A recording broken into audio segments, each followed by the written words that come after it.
لله نحمده ونستعينه ونؤمن به ونتوكل عليه ونعوذ بالله من شرور أنفسنا ومن سيئات أعمالنا من يهده الله فلا مضل له ومن يضلله فلا هادي له ونشهد أن لا إله إلا الله وحده لا شريك له ونشهد أن سيدنا ومولانا محمدا عبده ورسوله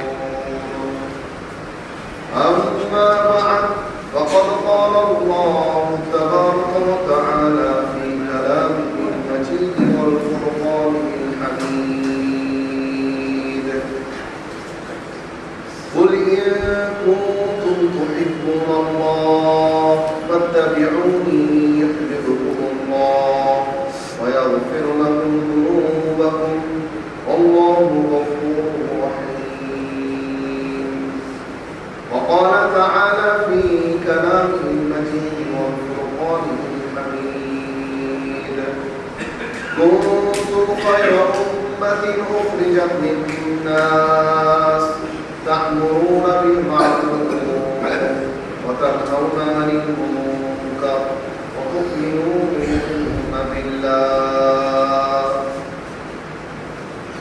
وقال رسول الله صلى الله عليه وسلم من أحب سنتي فقد أحبني ومن أحبني كان معي في الجنة صدق الله العظيم وصدق رسوله النبي الكريم ونحن على ذلك من الشاهدين والشاكرين والحمد لله رب العالمين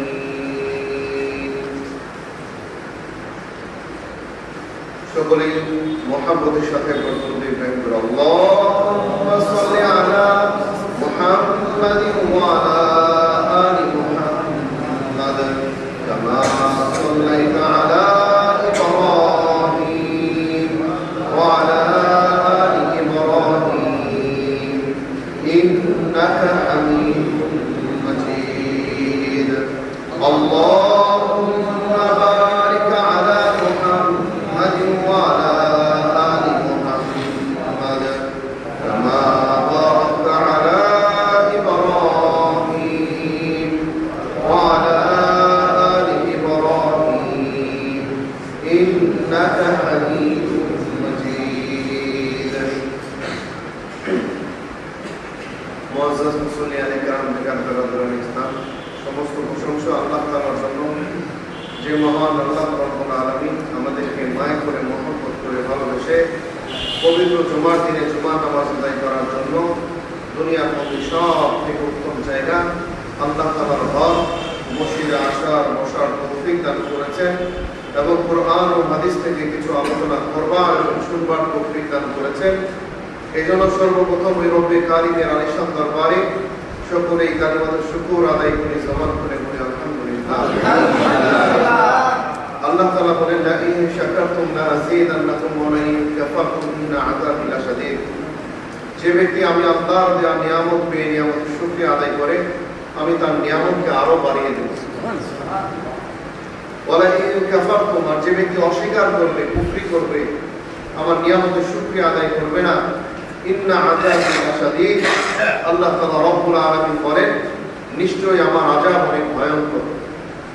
এজন্য আল্লাহ তাআলা হাজারো নিয়ামতের মধ্যে আপনাকে আমাকে ডুবায় রাখছেন। আল্লাহ তাআলা বলেন ওয়া ইন তাউদু নি'মাতাল্লাহি লা তুহসুহা, আমার বান্দারা আমার দেয়া নিয়ামতকে যদি তোমরা গণনা করতে শুরু করো লা তুহসুহা, তোমরা আমার দেয়া নিয়ামত কখনো গণনা করে শেষ করতে পারবে না। সুবহানাল্লাহ। আল্লাহ তাআলা অন্যত্র ইরশাদ করেন আমার বান্দারা দুনিয়ার মধ্যে যত বৃক্ষ আছে সমস্ত বৃক্ষগুলোকে যদি কলম বানানো হয় আর যত সমুদ্র আর নদী নালার পানি আছে সমস্ত পানিগুলাকে যদি কালি বানানো হয়, এরপরও যদি তোমরা ওই কালি দ্বারা আর ওই কলম দ্বারা আমার প্রশংসা লিখতে শুরু করো, ওই সমস্ত সমুদ্রের পানি শেষ হয়ে যাবে এবং সমস্ত বৃক্ষের ডাকগুলা চূর্ণ বিচূর্ণ হয়ে যাবে, এরপরও তোমরা আমার প্রশংসা লিখে শেষ করতে পারবে। আল্লাহ তাআলা রব্বুল আলামিন এত বড় ক্ষমতার মালিক। এই জন্য গত সপ্তাহে বলছিলাম যে কিয়ামতের ময়দানে দুইটা পরিচয় ছাড়া অন্য কোনো পরিচয় কাজে দিবে না। একটা পরিচয় হইল আমি আল্লাহ তাআলার প্রিয় বান্দা হইতে পারছি কিনা, আল্লাহ তাআলা আমাকে চিনে কিনা, আল্লাহ তাআলা আমাকে মহব্বত করে কিনা, আমি আল্লাহ তাআলাকে ভালোবাসি কিনা। এই পরিচয় পরিচিতিটা কিয়ামতের ময়দানে কাজে দিবে। দুনিয়ার পরিচয় পরিচিতি আখিরাতের ময়দানে কোনো কাজে দিবে না। দুনিয়া ধোঁকার জায়গা। আমি মনে করি আমার সন্তান, আমার বউ, আমার বিবি, আমার বাচ্চা, আপনি মারা যাওয়ার পরে, আমি মারা যাওয়ার পরে 40 দিন তারা চোখের পানি ছড়াবে, এরপর আস্তে আস্তে তারা আমাদেরকে ভুলে যাবে। তারা না বলবো, তারা তাদের পরের প্রজন্ম আসবে, তারা ভুলে যাবে, একদিন মনে রাখবে না, আপনাকে দোয়ায় স্মরণ করবে না। কিন্তু আমি আপনি যে আমলটা করে যাব দুনিয়ার মধ্যে, নেক আমল, আল্লাহর মহব্বত, রাসূলের ভালোবাসা, এইটা কিয়ামতের ময়দানে কাজে দিবে, আর অন্য কোনো কিছু কাজে দিবে না। আমরা মনে করি আমাদের আপনজন, কিন্তু আল্লাহ ছাড়া আমাদের আপনজন কেউ নাই। আল্লাহ একমাত্র আমাদের আপনজন। এই জন্য সম্পর্ক কার সাথে করতে হবে? আল্লাহ তাআলার সাথে করতে হবে।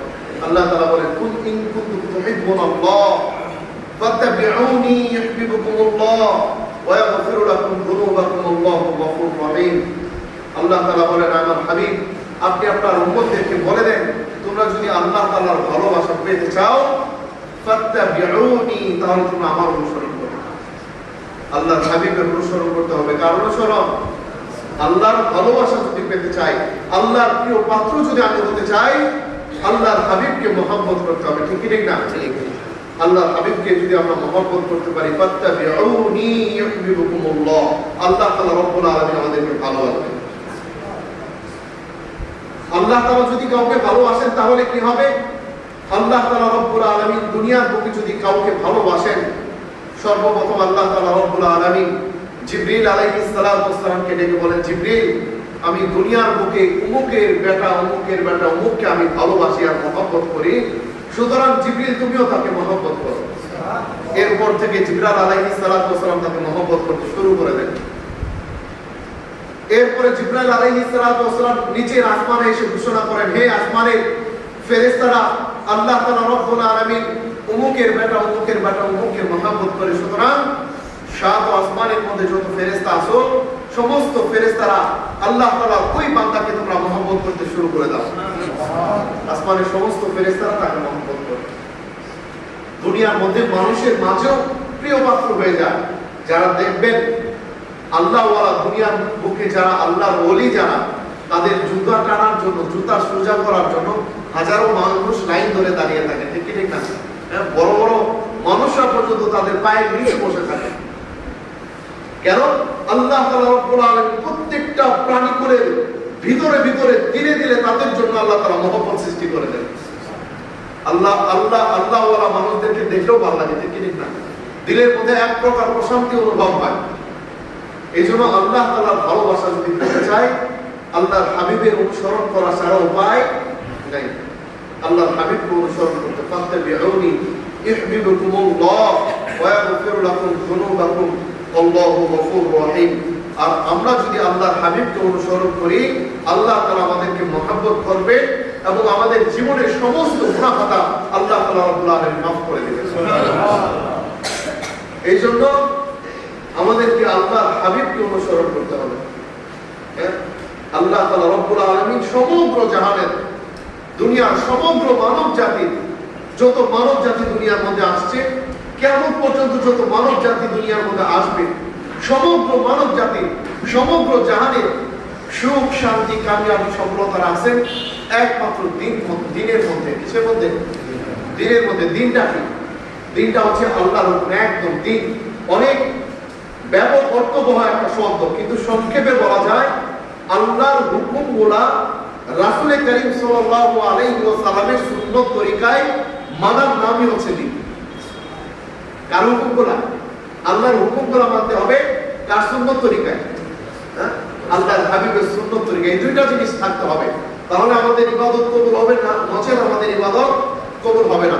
আল্লাহ তাআলা রব্বুল আলামিন আমাদের জন্য গরু খাওয়াকে হালাল করেছেন, উট খাওয়াকে হালাল করেছেন, মহিষ খাওয়াকে হালাল করেছেন। এরপর আল্লাহ তাআলা ছাগল বকরি এগুলো আমাদের জন্য কি করেছেন? হালাল। এখন যদি আমরা রাসূলের সুন্নত তরিকা বাদ দিয়ে জবাই করে খাই, জবাই করা ছাড়া খাই, রাসূলের সুন্নত বাদ দিলাম, আল্লাহর হুকুম আছে আমরা উট খেতে পারবো, গরু খেতে পারবো, বকরি খেতে পারবো, যদি আল্লাহর হাবিবের সুন্নত ছেড়ে দেই, জবাই করা ছাড়া খাই, তাহলে আমাদের জন্য গরু, উট, ছাগল, বকরি আমাদের জন্য জায়েজ হবে? জায়েজ হবে না। কেন জায়েজ হবে না? আল্লাহ রাসূলের সুন্নত তরিকা নাই। এখন আপনার মধ্যে আল্লাহ রাসূলের সুন্নত তরিকা আছে কিন্তু আল্লাহর হুকুম নাই, ওই জিনিসটা আমাদের জন্য হালাল হবে না। আল্লাহ তাআলা আমাদের জন্য শুকর খাওয়াকে নিষেধ করেছেন, কুকুর খাওয়াকে নিষেধ করেছেন, যে সমস্ত যন্ত্র আমাদের জন্য খাওয়া নিষেধ করেছেন, সেই যন্ত্রটা যতই আল্লাহর হাবিবের সুন্নত তরিকা অনুযায়ী খাই না কেন, এখন কুকুরকে আমি একদম খুব সুন্দরভাবে সুন্নত তরিকায় বিসমিল্লাহি আল্লাহু আকবার বলে জবাই করলাম, ওই কুকুর খাওয়া আমার আপনার জন্য বৈধ হবে? কেন বৈধ হবে না? আল্লাহর হুকুম নাই। রাসূলের সুন্নত তরিকা আছে ঠিক আছে, কিন্তু আল্লাহ তাআলার হুকুম না থাকার কারণে ওই প্রাণীটা আমাদের জন্য খাওয়া হারাম হবে না। এই জন্য পরিপূর্ণ দ্বীন হলো আল্লাহর হুকুমগুলো রাসূল কারীম সাল্লাল্লাহু আলাইহি ওয়াসাল্লামের সুন্নত তরিকায় পুরা করতে হবে। তাহলে আল্লাহ তাআলা রব্বুল আলামিন আমাদের দুনিয়ার জীবনকে সুন্দর করে দিবেন এবং আখিরাতের অনন্তকালের জীবনের মধ্যে আল্লাহ তাআলা রব্বুল আলামিন আমাদেরকে জান্নাত দান করবেন। আল্লাহ তাআলা সমগ্র মানব জাতি দুনিয়া এবং আখিরাতের যাবতীয় সুখ শান্তি কামিয়াবি সফলতা রাখছেন একমাত্র এই দিনের মধ্যে, অন্য কোনো কিছুর মধ্যে না। ঠিক যেমনি ভাবে সমুদ্র থেকে একটা মাছ তুলে আনা হয়েছে, ওই মাছটাকে যদি আপনি স্বর্ণের প্লেটের মধ্যে, সোনার প্লেটের মধ্যে রাখেন, তার সুখ শান্তি আছে সেখানে? সে আরামে থাকতে পারবে? কেন থাকতে পারবে না? আল্লাহ তাআলা মাছের সুখ শান্তি রাখছেন পানির মধ্যে। আপনি যতক্ষণ না তাকে পানির মধ্যে ছাড়বেন ততক্ষণ তার দিনের মধ্যে শান্তি আসবে। বনের থেকে একটা হরিণ ধরে নিয়ে আসছেন সোনার খাঁচার মধ্যে, হীরার মুক্তা জহরকে ওই সোনার খাঁচার মধ্যে লাগানো আছে, কিন্তু ওই সোনার খাঁচার মধ্যে হরিণ শান্তি পাবে না, কারণ আল্লাহ তাআলা রব্বুল আলামিন হরিণের সুখ শান্তি কামিয়াবি সফলতা আছে বনের মধ্যে। তাকে জঙ্গলের মধ্যে ছেড়ে দিবেন, সে মুক্ত মনে ঘুরে বেড়াবে, তার সুখ শান্তি হচ্ছে জঙ্গলের মধ্যে। ঠিক তেমনি ভাবে আল্লাহ তাআলা সমগ্র মানব জাতির দুনিয়া এবং আখিরাতের যাবতীয় সুখ শান্তি কামিয়াবি সফলতা আর সমৃদ্ধি রাখছেন একমাত্র দিন মানার মধ্যে। এটা কখন বোঝা আসবে? যখন আমি আপনি দিনের উপরে চলবেন তখনই বোঝা আসবে। চাই আপনার বড় বড় দালান কোঠা না থাকুক, আপনার গাড়ি নাই, বাড়ি নাই, কোনো কিছুর ব্যবস্থা নাই, আপনি দিনের দিন খান, এরপরও যদি আপনি দিনের উপরে চলেন, আল্লাহ তাআলা আপনার দিনের মধ্যে এক প্রকারের প্রশান্তি ঢেলে দিবেন, যে প্রশান্তি আপনি লাখ টাকা দিয়েও কিনে আনতে পারবেন না। হাজারো মানুষ দেখবেন যে টাকা পয়সার অভাব নাই, টাকা পয়সা ধন দৌলতের অভাব নাই, কিন্তু মনের মধ্যে শান্তি নাই, মনের মধ্যে ইতমিনান নাই, কি যেন নাই, সবকিছু থাকার পরেও কি যেন একটু নাই। ক্রিকেটার ইনজামামুল হক আগে ক্রিকেট খেলছেন, এখন দিনের মধ্যে আসছেন, মুখের মধ্যে সুন্নতি দাড়ি আছে, শরীরের মধ্যে সুন্নতি লেবাস, তার দিনের মধ্যে কোনো রকমের প্রশান্তি ছিল না। সে বলতো, আমি যখন খেলার মাঠে 6 হাঁকাইতাম, দর্শকরা আমাকে বাহবা দিত, যখন ম্যাচ আমি জিতে যেতাম দর্শকরা বাহবা দিত, এটা কিঞ্চিত পরিমাণে ভালো লাগতো। তারপরও আমি যখন আমাদের ওয়েটিং রুমে আসতাম, আমাদের ড্রেসিং রুমে আসতাম, আমাদের কাপড় চেঞ্জ করার জন্য, আরাম করার জন্য ওয়েটিং রুমে আসতাম, তখন কি যেন একটা নাই মনে করতাম। এরপর মাওলানা তারিক জামিল সাহেব তাকে দিনে দাওয়াত দিয়েছেন। দাওয়াত দেওয়ার পর দাওয়াত তাবলীগের মেহনতে প্রথম দিন যখন তিনি মসজিদে রাত্রি যাপন করেন, অনেক দাওয়াত দেওয়ার পরে যেহেতু মাওলানা সাহেব এত বারবার আমাকে বলতেছেন যে আসেন, শান্তির মধ্যে ফিরে আসেন, আপনি সুখ শান্তি কামিয়াবি সফলতা রাখছেন দিনের মধ্যে, আর দিন আপনার দিনের মধ্যে আসার জন্য দিনের জন্য মেহনত করতে হবে, আর মেহনতের স্থান হলো আল্লাহ তাআলার দরবারে। যখন অনেক দাওয়াত দেওয়ার পর যখন মসজিদে ফিরে আসতেন, একটা রাত্রি যাপন করছেন, পরের দিন ইনজামামুল হক মাওলানা তারিক জামিল সাহেবকে বলতেছেন যে আমি আমার দিনের মধ্যে এতদিন পর্যন্ত যে প্রশান্তি থেকে খুঁজে বেড়াচ্ছিলাম, 6 হাতের উপরও যে শান্তি আমি পাই নাই, আমি মসজিদে একটা রাত্রি যাপন করার পরে সেই শান্তি আর প্রশান্তি আল্লাহ তাআলা আমার দিলের মধ্যে ঢেলে দিয়েছেন। এবং আমি যে ঘুমটা ঘুমাইছি, এত শান্তির ঘুম আমি কোনোদিনও ঘুমাইনি। এই জন্য আল্লাহ তাআলা রব্বুল আলামিন আমাদের সুখ শান্তি দুনিয়া এবং আখিরাতে এটা আমাদের বুঝে আসে না। দিন মানেন আল্লাহ তাআলা দিলের মধ্যে প্রশান্তি দিবেন। হ্যাঁ, নামাজ আদায় করবেন, আল্লাহ তাআলা প্রশান্তি দিবেন। আল্লাহ তাআলা যাবতীয় ইন্নাস সালাতা তানহা আনিল ফাহশাই ওয়াল মুনকার, নামাজ আদায়ের দ্বারা আল্লাহ তাআলা আমাকে আপনাকে যাবতীয় ফাহিশার কাছ থেকে দূরে রাখবেন। হ্যাঁ, যাবতীয় ফাহিশা গুনার কাছ থেকে আপনাকে ফিরায় রাখবেন। এরপর আমল করতে হবে, দোয়ার আমল করতে হবে। কিসের আমল? দোয়া। আর এই নামাজ আর দোয়া, আপনি নামাজ আদায় করার পর দোয়া করবেন, আল্লাহ তাআলা দুনিয়ার যত জরুরত আছে আপনার সমস্ত জরুরতকে আল্লাহ তাআলা মিটায় দিবেন। সাহাবায়ে কেরাম তারা 2 রাকাত নামাজের মাধ্যমে যে কোনো সমস্যার সম্মুখীন হইতেন, 2 রাকাত নামাজের মাধ্যমে সেই সমস্যার সমাধান আল্লাহ তাআলার কাছে করে নিতেন। কিসের মাধ্যমে? নামাজের মাধ্যমে। নামাজের মাধ্যমে যে কোনো সমস্যা। আজকে আমরা অসুস্থ হওয়ার সাথে সাথে ডাক্তারের নিকটে চলে যাই কি যাই না? আমার সন্তানের অসুস্থ, সন্তান অসুস্থ, সাথে সাথে ডাক্তারের নিকটে যাই। কিন্তু আল্লাহ রাসূলের সুন্নাত কি? সাহাবায়ে কেরামের আমল কি ছিল? আমল হচ্ছে কোনো ব্যক্তি যখন অসুস্থ হবে সাথে সাথে 2 রাকাত নামাজ। 2 রাকাত নামাজ, 2 রাকাত নামাজ, 2 রাকাত নামাজ আদায় করে আল্লাহ তাআলার কাছে দোয়া করবে, আয় আল্লাহ আমি অসুস্থ কিন্তু আপনি তো শেফা দানকারী, আয় আল্লাহ আপনি আমাকে সুস্থতা দান করেন। এরপরও আপনি সুস্থ হন নাই, এরপরের আমল কি হবে? আপনি দান সদকা করেন। এরপর কি করতে হবে? দান সদকা। আপনি দান সদকা করার দ্বারা আপনার অসুস্থতা দূর হয়ে যাবে। এরপরও যদি আপনার অসুস্থতা ভালো না হয়, সুন্নত স্বরূপ এরপর চিকিৎসা গ্রহণ করতে পারবেন। কয়টা ধাপের পর চিকিৎসা? 2টা ধাপের পর চিকিৎসা। প্রথমত নামাজ আদায় করে আল্লাহ তাআলার কাছে সাহায্য দিতে হবে। সাহায্য আল্লাহ তাআলার কাছে নেওয়ার পরও যদি ভালো না হয়, দান সদকা করতে হবে। কারণ ইন্নাস সাদাকাতু তুরিদুনাল বালা, সাদাকা করার দ্বারা সমস্ত বালা আর মুসিবতগুলোকে আল্লাহ তাআলা দূর করে দেন। এজন্য দান আর সদকা করতে হবে। কি করতে হবে? দান সদকা করতে হবে। সাদাকা অনেক বড় আমল, অনেক বড় হাতিয়ার মুমিনের। কিতাবের মধ্যে আসছে আল্লাহ তাআলা রব্বুল আলামিন আলাম নাজআলিল আরদা মিহাদা ওয়াল জিবালা আওতাদা, যখন আল্লাহ তাআলা জমিনকে বানাইছেন, জমিন পানির উপরে ভাসমান। কিসের উপরে ভাসমান? পানির উপরে ভাসমান। জমিনের পানির উপরে ভাসমান। যেমনি ভাবে দুনিয়ার পুকুরের মধ্যে যখন পাটিগুলোকে ধোয়ার জন্য মহিলারা নিয়ে যায়, পাটি নড়াচড়া করে কি করে না? দুনিয়াকে আল্লাহ তাআলা পানির উপর ভাসমান করে বানিয়েছেন। যখন আল্লাহ তাআলা দুনিয়াকে বিছাইছেন, দুনিয়াটা নড়াচড়া করতেছিল, তো আল্লাহ তাআলা রব্বুল আলামিন পাহাড় দ্বারা ওই জমিনকে প্যারাক স্বরূপ কেটে দিয়েছেন। এরপর জমিন স্থির হয়ে গেছে। এই অবস্থা দেখে ফেরেশতারা আল্লাহ তাআলা রব্বুল আলামিনকে জিজ্ঞেস করলেন, আয় আল্লাহ পাহাড়ের চেয়ে শক্তিশালী কোনো কিছু আছে? আল্লাহ তাআলা রব্বুল আলামিন বললেন যে আছে, লোহা। লোহা পাহাড়কে কেটে শেষ করে দিল। এরপর ফেরেশতারা আবার জিজ্ঞেস করলেন, আয় আল্লাহ লোহার চেয়ে শক্তিশালী কোনো কিছু আছে? আল্লাহ তাআলা রব্বুল আলামিন বললেন যে আগুন। আগুন লোহাকে পানিতে পরিণত করে দিল। আগুন যদি জ্বালানো হয়, ওই আগুনের মধ্যে যদি লোহাকে রাখা হয়, ওই আগুন লোহাকে গলিয়ে ফেলতে সক্ষম। সক্ষম কি সক্ষম না? এরপরে আল্লাহ তাআলার কাছে জিজ্ঞেস করলেন আবার, আয় আল্লাহ আগুনের চেয়ে শক্তিশালী কোনো কিছু আছে? তো আল্লাহ তাআলা রব্বুল আলামিন বললেন যে পানি। ওই পানি আগুনকে নিভিয়ে দিল। এরপর জিজ্ঞাসা করলেন, আয় আল্লাহ পানির চেয়ে শক্তিশালী কোনো কিছু আছে? তো আল্লাহ তাআলা রব্বুল আলামিন বলেন বাতাস। বাতাস পানিকে আসমানের মধ্যে হাওয়ায় উড়ায় রাখতে সক্ষম। ঠিক ঠিক না? এরপর আল্লাহ তাআলা রব্বুল আলামিনকে জিজ্ঞাসা করলেন ফেরেশতারা, আয় আল্লাহ বাতাসের চেয়ে শক্তিশালী কোনো কিছু আছে? বাতাস অনেক শক্তিশালী কিছু। ওই যে চেয়ারের দোকানগুলো আছে, যারা চেয়ারের মধ্যে এবং হুন্ডার সিটগুলো লাগায়, বাতাসের দ্বারা এক ধরনের পিন মারে। ওই পিন আপনি অন্য কোনো যন্ত্র দ্বারা ঢোকাইতে পারবেন না। শক্ত জিনিসের মধ্যে লোহাকে ভেদ করে নিয়ে যায়। ওই মেশিনটার সাহায্যে ওই মেশিনের ভিতর থেকে বাতাস বের হয়। বাতাসের এত শক্তি, ওই লোহার জিনিসটাকে লোহার মধ্যে ঢুকাই দিচ্ছে, এত শক্তি। এরপর ফেরেশতারা জিজ্ঞাসা করলেন, বাতাসের চেয়ে কি শক্তিশালী কোনো কিছু আছে? তো আল্লাহ তাআলা রব্বুল আলামিন বলেন যে আছে, এটা বলা যাবে না। ফেরেশতারা আল্লাহ তাআলার কাছে বায়না করলেন, আয় আল্লাহ বলে দেন। তো আল্লাহ তাআলা বললেন যে বান্দার ওই সদকা, যে সদকা মানুষ ডান হাত দ্বারা দেয়, বাম হাত জানে না, আর বাম হাত দ্বারা দেয়, ডান হাত জানে না। মানুষ যখন সদকা করে গুনে গুনে দেয় কি দেয় না, গুনে দিলে ডান হাত বা হাত জানলো কি জানলো না।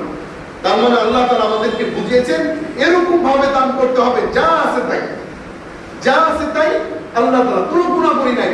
আপনি বেহিসাবি ভাবে আল্লাহ তাআলার জন্য খরচ করবেন, আল্লাহ তাআলা বেহিসাবি ভাবে আপনাকে দান করবেন।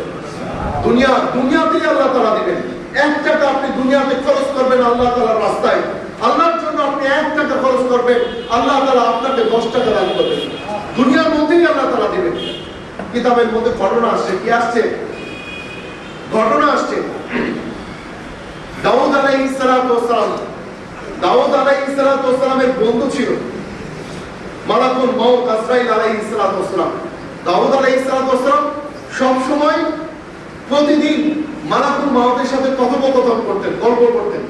মালাকুল মউত আসতো, আসার পর দাউদ আলাইহিস সালাতু ওয়াস সালাম জিজ্ঞাসা করতেন যে আপনি কেন আসছেন? আমার সাথে কথা সাক্ষাৎ করার জন্য নাকি আমার জানের উপরে হাত রাখার জন্য? বলতেন না, আমি আপনার জানের উপরে হাত রাখার জন্য আসি নাই, আমি আপনার সাথে কথা বলার জন্য আসছি। প্রায় সময় আসতেন, কারণ মালাকুল মউত দাউদ আলাইহিস সালাতু ওয়াস সালামের মধ্যে খুব একটা সম্পর্ক ছিল, বন্ধুত্বের মতো সম্পর্ক। একবার দাউদ আলাইহিস সালাতু ওয়াস সালামের মজমা ছিল, সামনে ছিল দাউদ আলাইহিস সালাতু ওয়াস সালামের উম্মতগণ সামনে ছিলেন। তো সেই সময় মালাকুল মউত আসছে, আসার পর জিজ্ঞেস করতেছে, আসার পর মালাকুল মউতকে জিজ্ঞেস করতেছেন দাউদ আলাইহিস সালাতু ওয়াস সালাম, আপনি আমার সাথে কথা বলতে আসছেন নাকি আমার জান নিতে আসছেন? বলে না, আমি আপনার সাথে কথা বলার জন্য আসছি। এরপর দাউদ আলাইহিস সালাতু ওয়াস সালামের নিকটে মালাকুল মউত কি যেন একটা কারণে মুচকি মুচকি হাসতেছেন। তো দাউদ আলাইহিস সালাতু ওয়াস সালাম জিজ্ঞেস করলেন, আপনি হাসেন কেন? তো দেখলেন যে সামনে দাউদ আলাইহিস সালাতু ওয়াস সালামকে বললেন যে আপনার সামনে আপনার মজমার মধ্যে এমন একজন ব্যক্তি বসা আছে, হ্যাঁ, কিছুক্ষণ পরে তাকে আমাকে তার জান কবজ করার জন্য অনুমতি দেওয়া হবে এবং আমার লিস্টের মধ্যেও তার নাম আছে। অল্প সময় পরে আমি তার জানটাকে কবজ করে ফেলব। এরপরে দাউদ আলাইহিস সালাতু ওয়াস সালামের পরের দিন মজমার মধ্যে আবার মালাকুল মউত আসছে। আসার পরে মালাকুল মউত তার পাশে বসা দাউদ আলাইহিস সালাতু ওয়াস সালামের। তো দাউদ আলাইহিস সালাতু ওয়াস সালাম দেখলেন যে ওই যুবক এখনো বসা, ওই যুবক যে যুবক গতকালকে জান কবজ করার কথা ছিল, তো ওই যুবক এখনো বসা।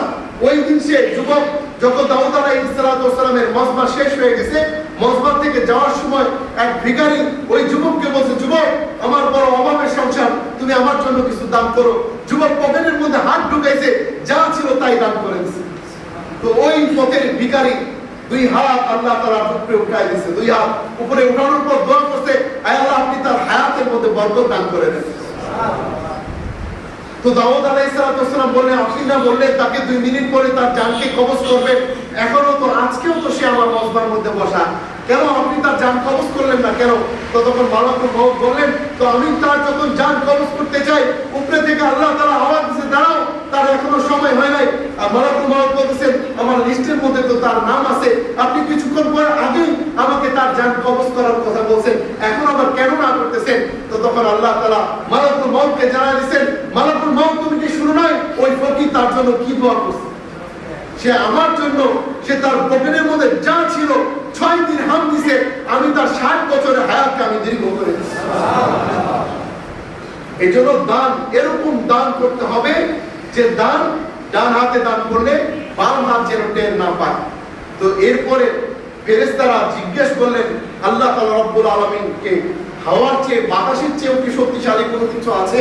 আল্লাহ তাআলা ফেরেশতাদেরকে জানিয়ে দিলেন, হ্যাঁ শক্তিশালী জিনিস আছে, সেটা হচ্ছে এমন সরকার, এমন দান যে দান ডান হাতের দ্বারা বান্দা করে কিন্তু বাম হাতেও টের পায় না। গোপনীয় দান। কি দান? গোপনীয় দান। এই জন্য দান সদকার অভ্যাস আমাদের মাঝে বাড়াইতে হবে। আমরা আমাদের বাড়িতে ফকির আসলে 5 টাকা 2 টাকা আলাদা করে রাখি, ওগুলা দিই, হ্যাঁ, কিন্তু আপনি যখন ওই 5 টাকা 2 টাকা প্রতিদিনই আপনার পরিবারের মধ্যে অভ্যাস করে তুলবেন, ঘরের মধ্যে একটা বক্স রাখবেন, দান বক্স বা সাদাকা বক্স আপনি লিখে রাখলেন, একটা আপনার সন্তানদের জন্য, আপনার নিজের পরিবারের জন্য জমানোর জন্য আপনি যেরকম ভাবে ব্যাংক বানান, আপনার সন্তানদেরকে দান করার অভ্যাস করার জন্য একটা এরকম বক্স রেখে দেন। আপনি লিখে দেন সাদাকা বক্স, প্রতিদিন 2-1 টাকা 3 টাকা হোক, 5 টাকা হোক, 10 টাকা হোক, আপনার সন্তানদের দ্বারা দান করা। অনেক ব্যক্তি দেখবেন মসজিদে আছে, নিজে দান করে না, সন্তানকে দেয়া, এটা ভালো কাজ। এই দানের দ্বারা সন্তানদের দান করা মন মানসিকতা নিয়ে তারা বড় হবে, ঠিক না? এই জন্য আপনি ঘরের মধ্যে সাদাকা বক্স বানায় রাখতে পারেন। আপনি প্রতিদিন দিন শেষে অফিস করে ঘরে আসতেন, ব্যবসা বাণিজ্য থেকে ঘরে আসতেন, আপনি আপনার সন্তানের হাতে 5 টাকা তুলে দেন, তুলে দিয়ে বলেন যে এই সাদাকা বাক্সের মধ্যে তুমি ফেলো, এটা গরিব দুঃখীদের জন্য দেওয়া হবে। এটা অনেক বড় অভ্যাস। আপনার সাদাকা করার দ্বারা, দান করার দ্বারা আল্লাহ তাআলা আপনার যত জরুরত আছে, দুনিয়াবি যত হাজত আছে, বালা মুসিবত আছে, সমস্ত বালা মুসিবত আর হাজতগুলোকে আল্লাহ তাআলা রব্বুল আলামিন দূর করে দিবেন। এজন্য দান করার অভ্যাস করব তো ইনশাআল্লাহ। আল্লাহ তাআলা রব্বুল আলামিন তৌফিক দান করেন আমাদেরকে। আর আল্লাহ তাআলা রব্বুল আলামিন আমরা যেন সকলেই ঈমান আর আমল নিয়ে কবরে যেতে পারি। কিয়ামতের ময়দানে আল্লাহ তাআলা রব্বুল আলামিন যেন আমাদেরকে জান্নাত দেন, এইজন্য আল্লাহ তাআলা দুনিয়ার মধ্যে আমাদেরকে সেই অনুযায়ী চলার তৌফিক দান করুন বলে আমিন। ওয়া আখিরু দাওয়ানা আলহামদুলিল্লাহি রাব্বিল আলামিন। সম্মানিত মুসল্লিয়ানে কেরাম, একটু বসে, একটু অল্প সময় বসে। সম্মানিত মুসল্লিয়ানে কেরাম, আপনারা সকলেই জানেন আমার একটা মাদ্রাসা আব্বা এবং বক্সিগঞ্জের পশ্চিমপাড়া এলাকাবাসীর উদ্যোগে অনেক সুন্দর একটা পরিবেশে অনেক সুন্দর একটা মাদ্রাসা হয়েছে, মার্কাজুল উলুম আল ইসলামিয়া মাদ্রাসা।